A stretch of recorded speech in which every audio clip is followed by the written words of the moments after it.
Alabado sea Jesucristo y su Santísima Madre. Les habla el Padre Dengo y los invito para que a la luz de la palabra de Dios, de la palabra de los santos y de la palabra del magisterio de la Iglesia, nos dejemos iluminar por el Espíritu Santo que quiere guiarnos hacia la verdad completa. Hoy es martes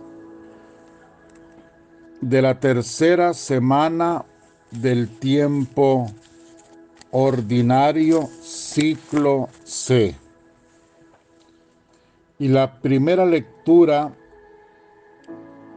es la siguiente: de los Hechos de los Apóstoles, capítulo 22, versículos 3 al 16. Soy Jesús de Nazaret, a quien tú persigues. El Salmo 116. Vayan ustedes al mundo entero y proclamen el Evangelio. Y el Evangelio tomado de San Marcos, capítulo 16, versículo 15 al 18. Dice: en aquel tiempo Jesús se apareció a los 11 discípulos y les dijo: vayan por todo el mundo y proclamen a todos la buena noticia. El que crea y sea bautizado se salvará. El que no crea será condenado. Y estas señales acompañarán a los que crean. En mi nombre expulsarán demonios. Hablarán en idiomas desconocidos. Podrán tener serpientes en sus manos. Aunque beban veneno, no les hará daño.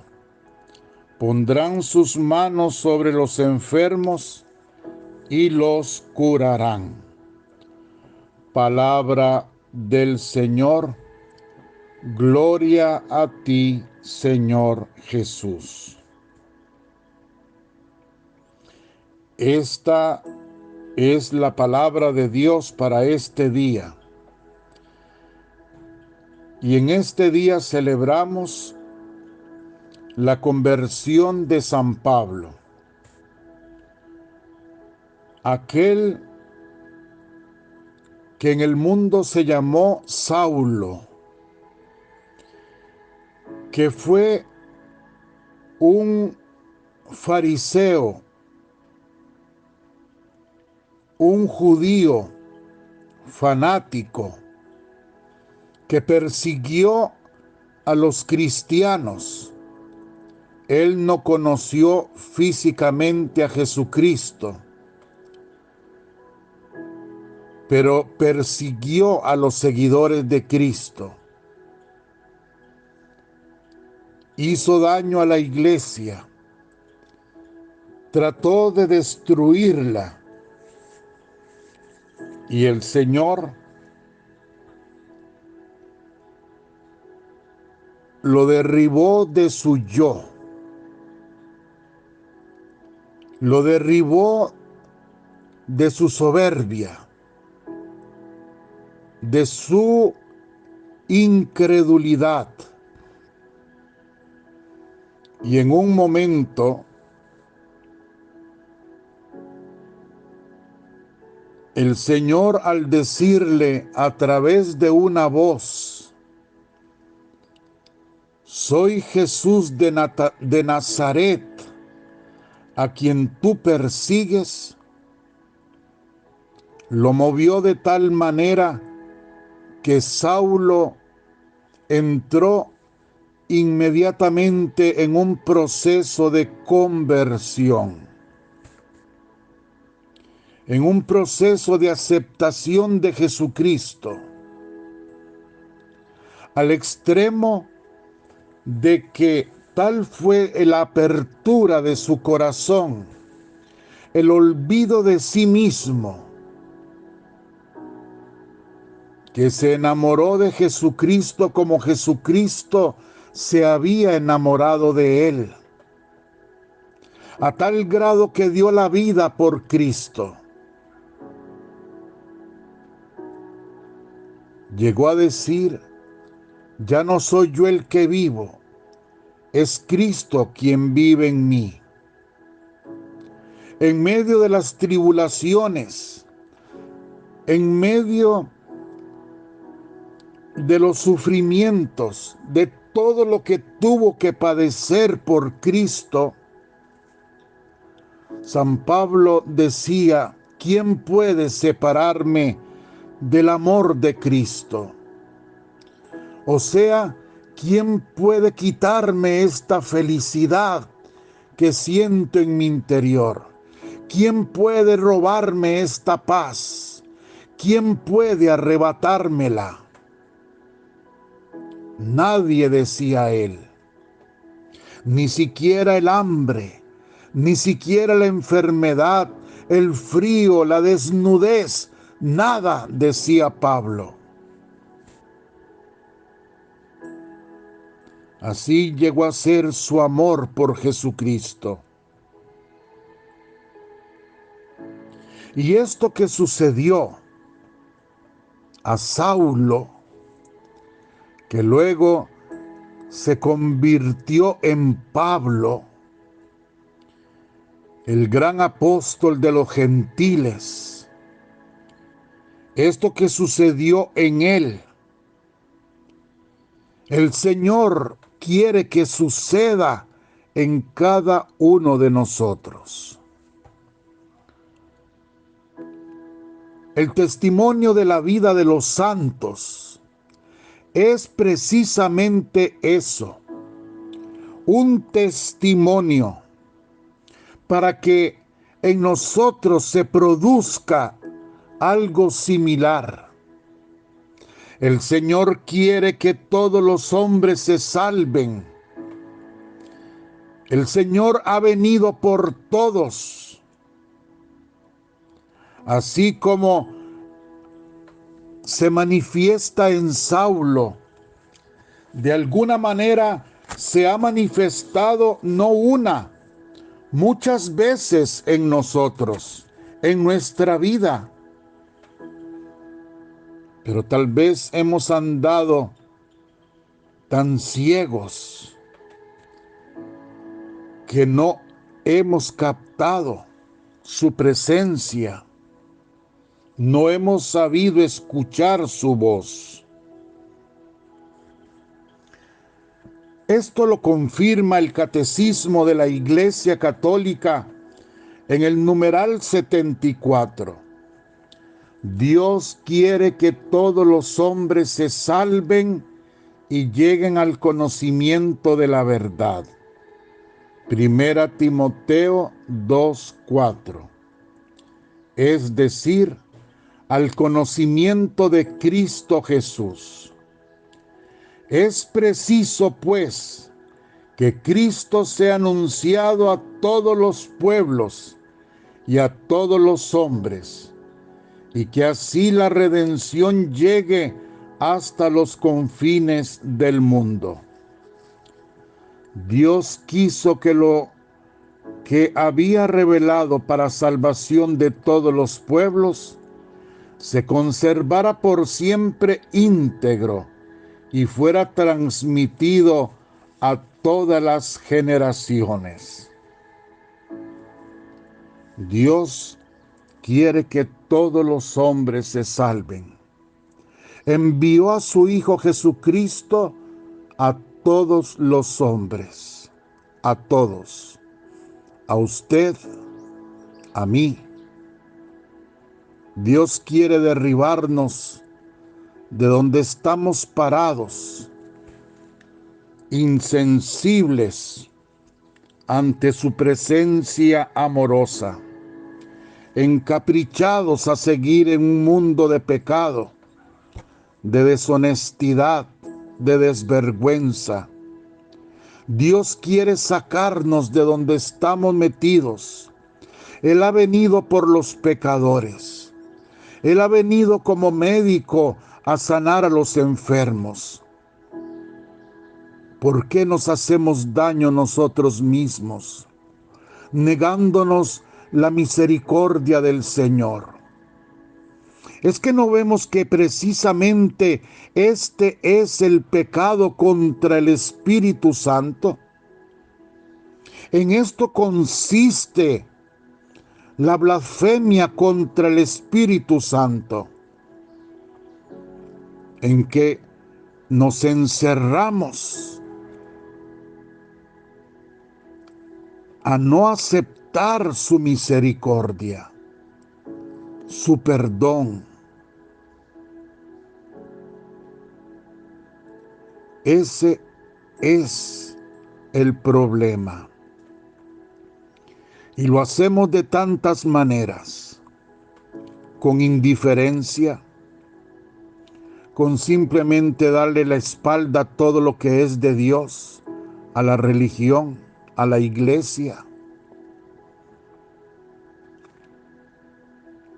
Pero también lo hacemos. Muchas personas piadosas, buenas, muchas personas que sienten fuego en su espíritu,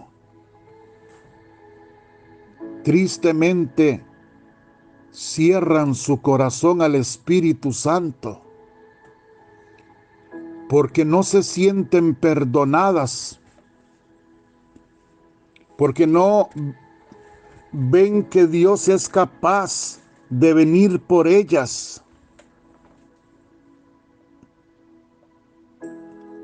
Es tal el complejo de inferioridad que sufren, la baja autoestima, el trauma por los pecados cometidos, también el orgullo herido, la soberbia de haber hecho tal cosa que le avergüenza. Entonces se ensoberbia y se resiente con Dios por haber permitido que ella cayera en tal pecado. Son tantas cosas con las que podemos blasfemar contra el Espíritu Santo, o sea, cerrarnos a la misericordia de Dios. Son tantas cosas. Los miedos también, las inseguridades.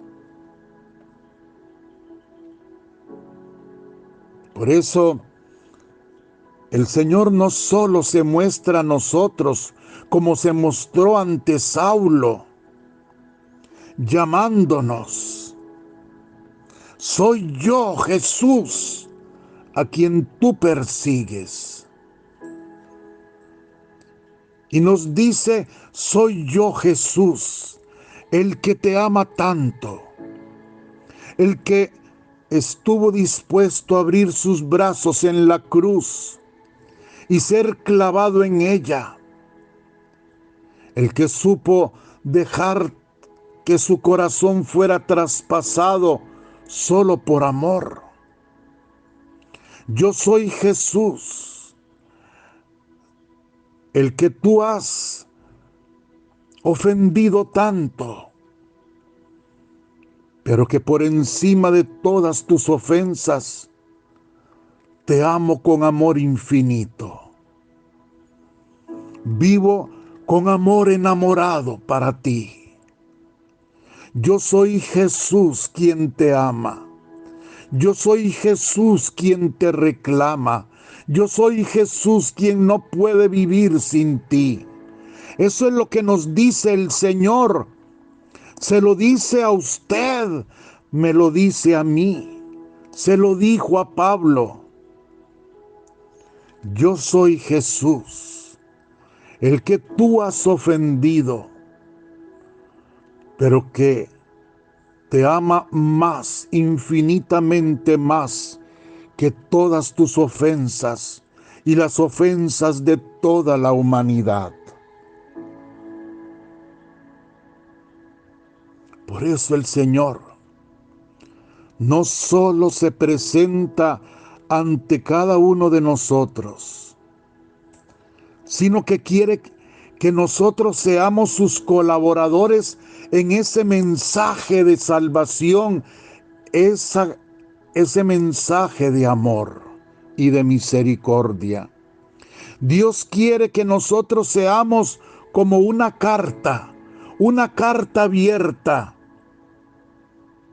para todos los demás hermanos, y que todos los que se encuentren con nosotros puedan leer a través de nuestra vida, de nuestro testimonio de salvación, que Jesús los ama a ellos,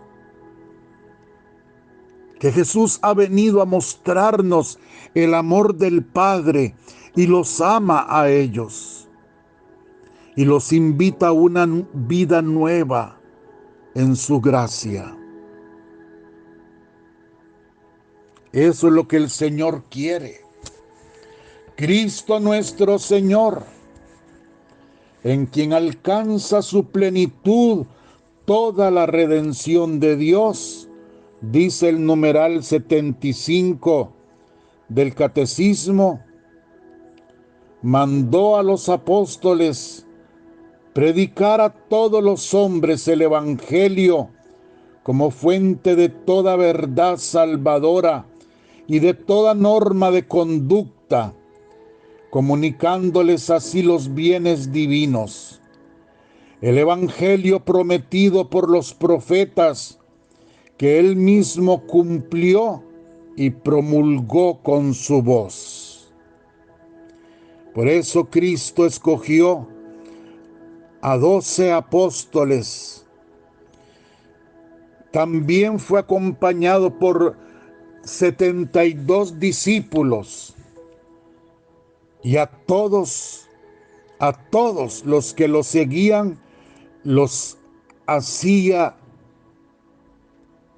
misioneros, los enviaba de 2 en 2, sin talega, con una sola sandalias, un solo vestido, sin dinero, a predicar la buena nueva del Evangelio.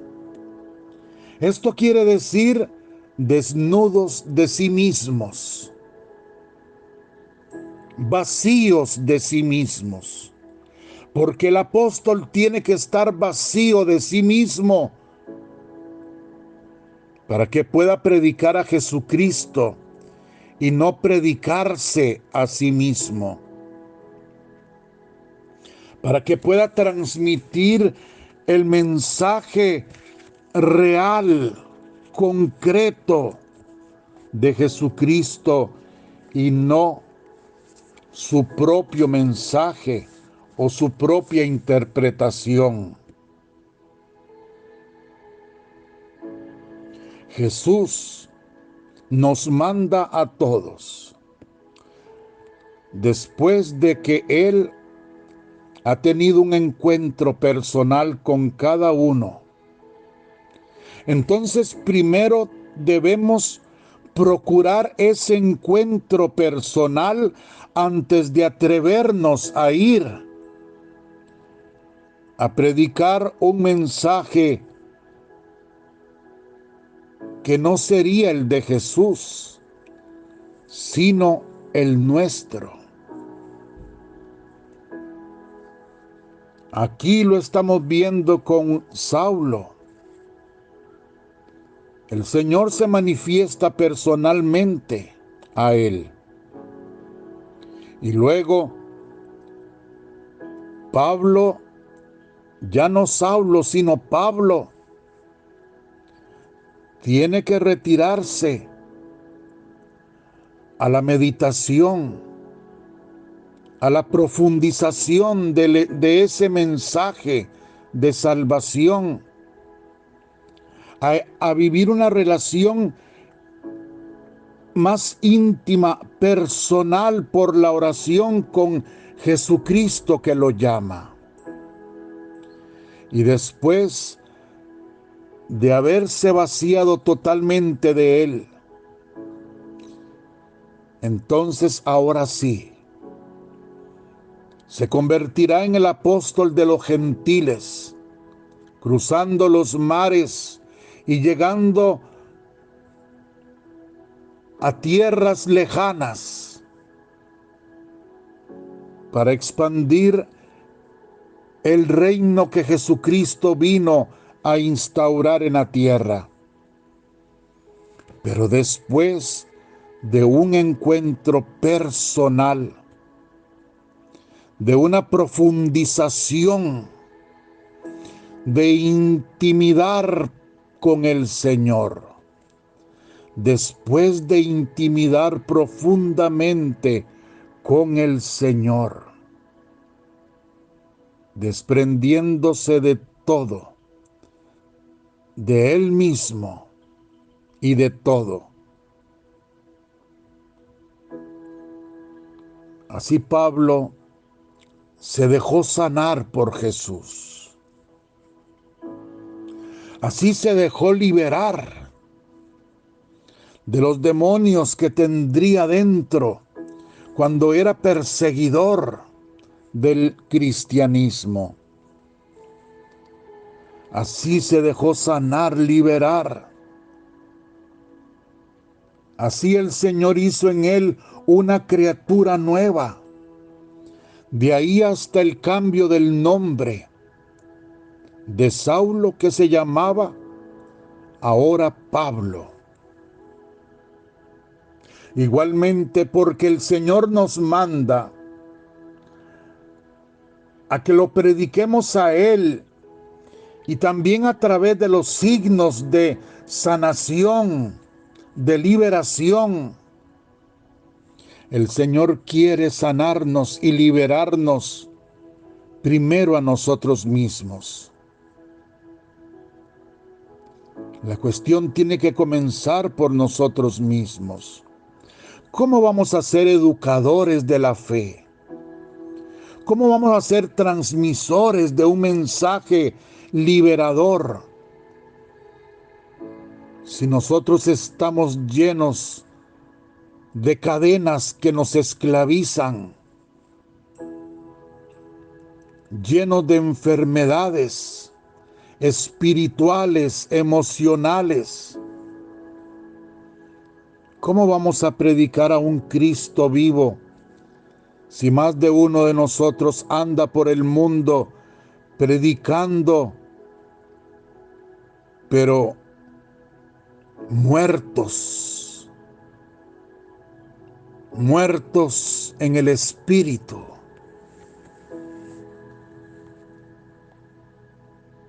En el 1504 dice el catecismo: a menudo Jesús pide a los enfermos que crean. Se sirve de signos para curar, saliva e imposición de manos, barro y ablución. Los enfermos tratan de tocarlo, pues salía de él una fuerza que los curaba a todos. Lucas 6:19. Así en los sacramentos Cristo continúa tocándonos para sanarnos. En los sacramentos. En los sacramentos Cristo quiere sanarnos. Él nos da una cita para que esto no quede simplemente en palabras. Hablar y hablar y hablar aquí, en el caso mío, es muy fácil. Pero este hablar no puede quedar allí. Tiene que ir a lo concreto, tiene que realizarse, tiene que ser fuente de vida. Y Cristo nos dice: por eso les doy una cita. Y la cita comienza con el sacramento del bautismo. Por supuesto, para los que no están bautizados. Y quienes ya estamos bautizados, nos llama a la confirmación. ¿Cuántas personas adultas y adultas mayores andan por la vida sin el sacramento de la confirmación? ¿Es que no les da miedo morirse sin ese sacramento?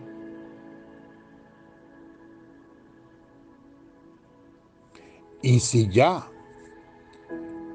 nosotros hemos recibido el sacramento de la confirma, entonces el Señor nos cita.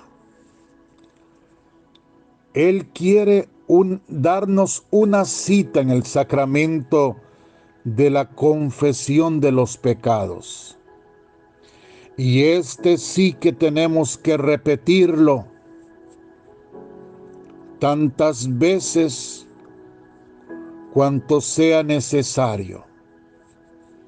Que si cometemos pecado mortal, inmediatamente tenemos que buscar que se nos perdonen esos pecados a través de este sacramento. Que por llevar una vida piadosa, santa, por lo menos cada mes debemos recurrir al sacramento de la reconciliación. ¿Y qué decir del sacramento de la Eucaristía?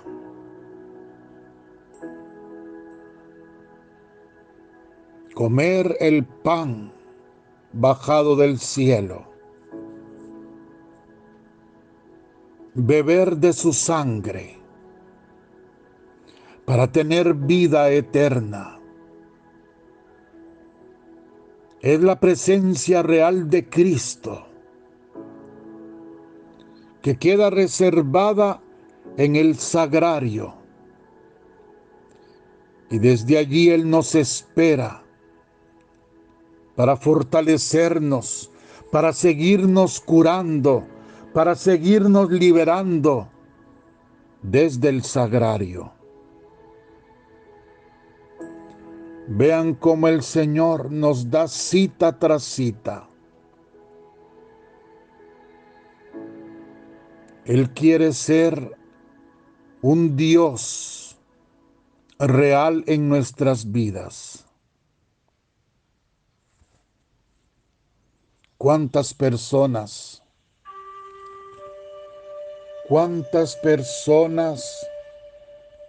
hoy en día viven, ya ni se puede decir en unión libre, porque eso de decir unión libre implicaba muchas cosas antes, hasta legales, derechos. Ahora simplemente la gente vive en una irresponsabilidad total. Ya la gente no recurre, las parejas, al sacramento del matrimonio.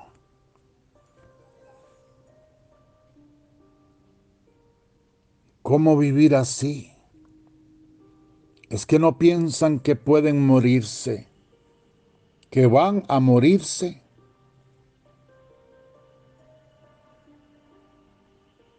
Y cuando estamos enfermos, el Señor nos da la cita de que recurramos al sacramento de la unción. ¿Ven ustedes cómo el Señor quiere ayudarnos, cómo quiere liberarnos, cómo quiere sanarnos, para que nosotros, después de habernos recreado en Él, podamos entonces ayudarlo a Él a predicar la buena nueva del Evangelio.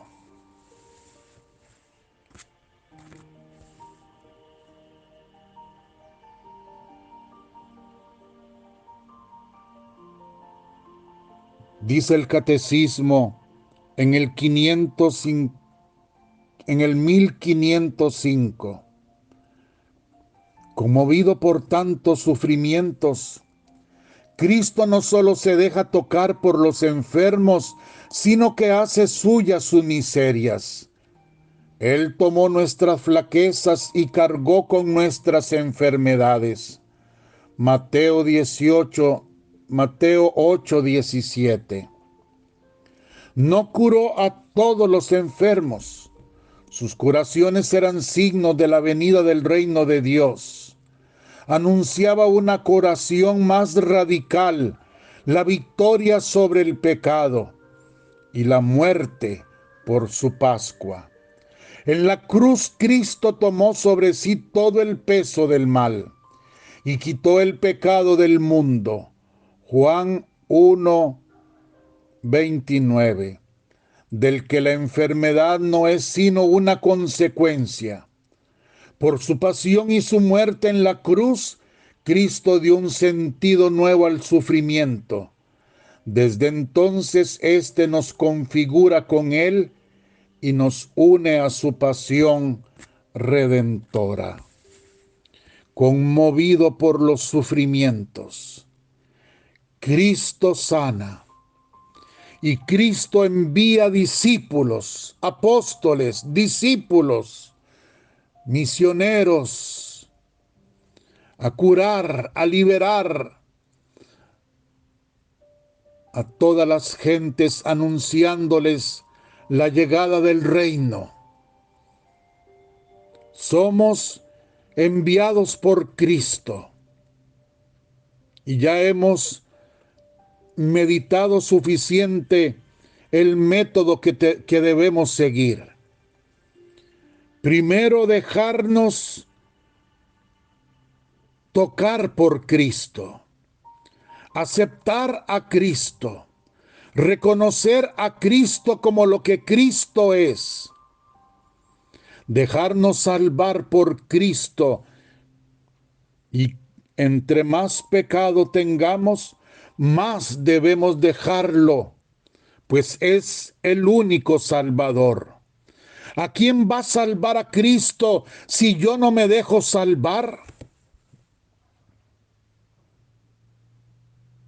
¿Cómo salvará Cristo a los demás si yo me cierro y no solo no me dejo salvar yo, sino que Él no puede contar conmigo para enviarme a que otros se salven a través del anuncio del Evangelio? Cristo se conmueve ante el sufrimiento del hombre, cura enfermedades, pero sobre todo se conmueve ante el verdadero sufrimiento que produce el pecado. Por eso, Él con su muerte y con su resurrección produce una curación, realiza una curación total de toda enfermedad, porque libera al hombre de la misma raíz que es el pecado, de toda enfermedad y de toda cosa mala, de todo sufrimiento. El Señor quiere que nosotros seamos sus testigos. Él quiere enviarnos como envió a Saulo. Él quiere transformarnos en otros Pablos. Él quiere que seamos transmisores de paz, de alegría, de esperanza. Él nos quiere a todos en el reino de su divina voluntad. y por eso nos convoca, nos llama. Ya sabemos cuál es el camino. Simplemente dejémonos tocar por Él, para que nosotros vayamos a tocar el mundo entero con su gracia, con su divina misericordia. Que la bendición de Dios Todopoderoso, Padre, Hijo y Espíritu Santo, descienda sobre vosotros y os acompañe siempre. Amén. Los amo mucho. Desde hoy considérese enviado, misionero de Cristo. Entonces dejémonos amar por Él, sanar por Él, y vayamos nosotros a amar y a sanar a todos nuestros hermanos en Él. Los amo a todos. Los abrazo con todo mi corazón. Si Dios quiere, nos encontramos mañana.